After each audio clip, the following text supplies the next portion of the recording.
with the Chevy Trax. I'm working on 2014. Just showing you how to drain the rad if you're doing water pump work or something like that, or you're just changing fluids, giving it a flush, whatnot.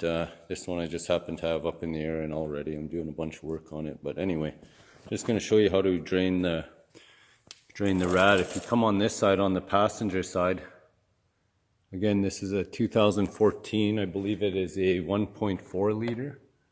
If you look there. Yeah, 1.4 liter. If you come on the passenger side, again, I have it just jacked up, a little messy and stuff, but anyway, you look right there. You take a screwdriver and loosen that off. Phillips head screwdriver, a stubby one that'll fit in there. I believe that's a 13 or a 12. You just loosen that off until the fluid starts coming out of there.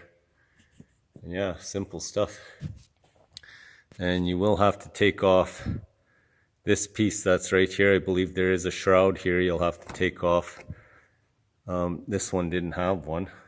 Got ripped off, but you might have to take the shroud off. I don't know what it looks like when it's on there because this one didn't have one.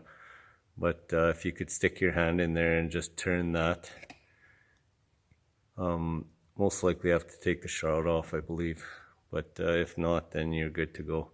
But that's where it is. It's right there. If you have a shroud, it'll be underneath there. Again, that's a 2014 Chev Trax 1.4 liter. Thanks for watching. Like and subscribe.